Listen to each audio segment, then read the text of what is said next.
Infiniti lance le premier modèle de la gamme Q, la Q50, qui vient remplacer la G37 avec un design très soigné et de nombreuses évolutions technologiques.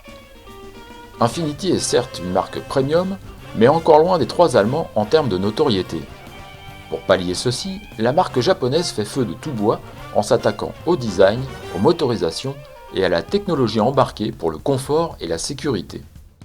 Alors la Q50, c'est un véhicule très important pour la marque en Europe. Elle remplace la G37 qui était dans la gamme depuis le lancement de la marque en 2008, mais avec des volumes confidentiels. Là, avec la Q50, on attaque une deuxième phase, une nouvelle ère pour la marque en Europe, avec de nouvelles technologies, avec un nouveau design, de nouvelles motorisations aussi, notamment l'introduction d'un moteur 4 cylindres diesel qui va sensiblement augmenter notre couverture sur le marché. C'est vraiment un véhicule qui indique clairement la direction future pour la marque dans le monde et en Europe. Pour se distinguer, la Q50 peut compter sur un dessin véritablement singulier dans la catégorie. Le design est très important, ça reste le premier critère d'achat pour chaque client dans ce segment-là. C'est un design qui a été inspiré directement par notre trilogie de concept car Infiniti, à commencer par Essence Concept Car, qui a été présentée en 2009 en Genève et dont la Q50 elle reprend clairement la signature au niveau de la calandre, au niveau des projecteurs, par exemple au niveau des lignes de caisse également. Il y a d'autres exemples comme Eterea ou Emerge Concept Car qui sont des concepts un peu plus récents et qui ont été clairement une source d'inspiration directe pour le design de la Q50 qu'on voulait plus émotionnel, avec des lignes très acérées, en fait, très aiguës et des courbes plus sensuelles qu'on retrouve généralement en fait, sur des véhicules dans cette gamme-là. Il faut reconnaître qu'esthétiquement, notre Infiniti Q50 affiche de sérieux arguments. La face avant est particulièrement soignée, avec une allure presque plus sportive qu'élégante. On remarque la calandre noire cerclée de chrome, dont les bords prolongent les nervures très marquées du capot. De part et d'autre, les projecteurs donnent à notre Q50 un air déterminé, on trouverait presque une inspiration dans le regard de certains reptiles. Les boucliers sont particulièrement travaillés, avec du relief et des angles multiples. Les antibrouillards ne le sont pas moins. On retrouve de toute évidence l'inspiration des concept cars de la marque. De profil ou de trois quarts, on remarque d'autant plus tout le soin apporté à cet avant. S'il plonge vers la route avec détermination, l'arrière est pour sa part plus massif, avec la quasi-absence d'arêtes et bien plus de rondeur. Deux joncs chromés ajoutent une touche d'élégance et l'extrémité du coffre intègre un léger et discret béquet. La sportivité de la motorisation est tout juste soulignée par les deux larges sorties d'échappement. Le profil s'agrémente de quelques originalités pour se faire remarquer, à l'image de la forme des chromes à l'extrémité des vitres arrière et sur les poignées des portières. Vers l'avant, on note inévitablement le mot hybride dévoilant sa motorisation.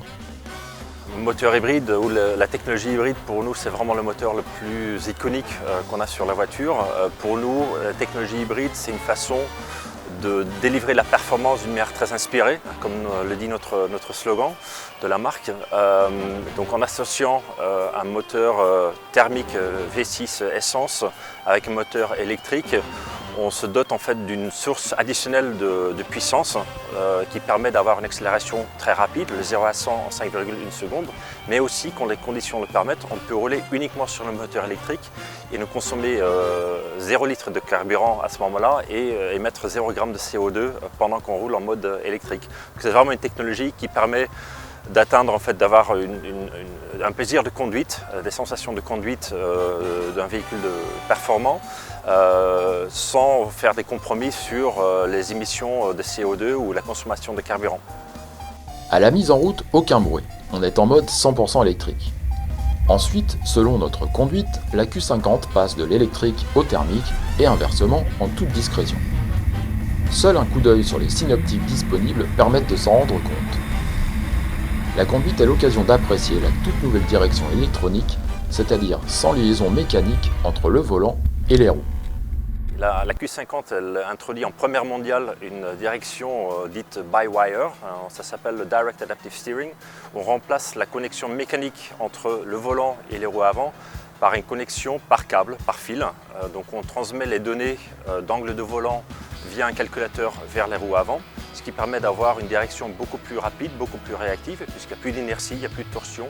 il n'y a plus de friction liée aux composants mécaniques du système, donc ce qui permet d'avoir cette réactivité record sur le marché aujourd'hui.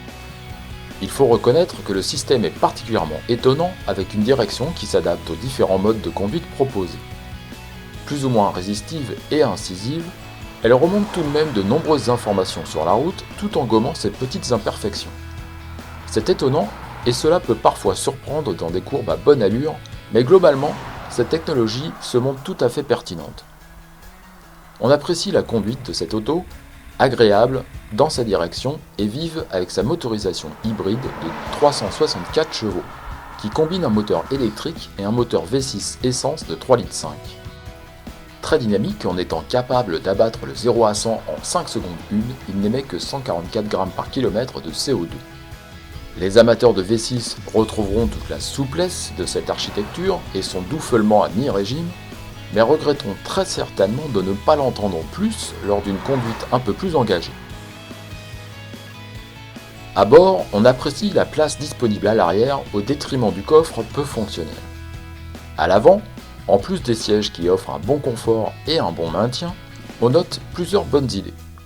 On peut citer les grandes palettes au volant en magnésium qui facilitent une conduite sportive, mais surtout l'élégante console centrale avec ses deux écrans tactiles superposés.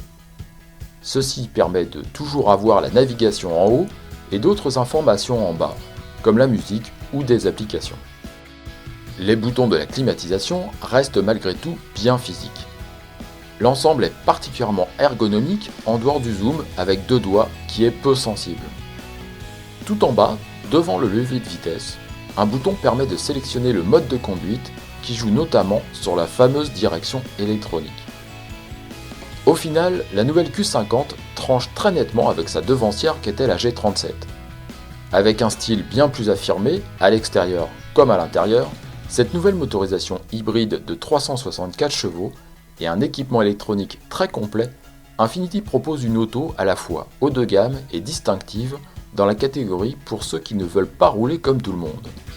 Pour rouler tout de même un petit peu comme tout le monde, la Q50 est maintenant proposée avec un moteur 4 cylindres diesel 2,2 litres de 170 chevaux qui a l'avantage de n'émettre que 114 grammes par kilomètre de CO2. On peut hésiter avec la BMW Série 3 Active Hybride de 306 chevaux à partir de 54 800 € ou l'Audi A4 3 litres TFSI de 272 chevaux S-Tronic Quattro à partir de 52 610 €. De notre côté, on aime bien le dessin très distinctif dans la catégorie, le système hybride réussi et dynamique, la direction électronique informative.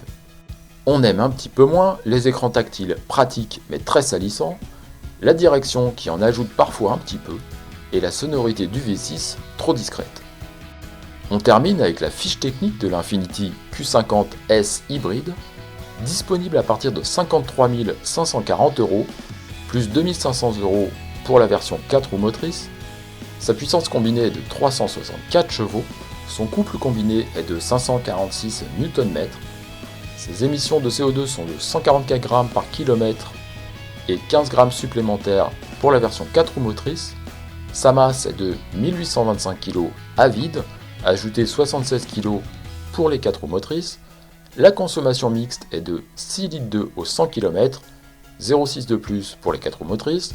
Le volume de coffre est de 400 litres, celui du réservoir de 70 litres, et le 0 à 100 est abattu en 5 secondes 1, 3 dixièmes de plus pour les 4 roues motrices.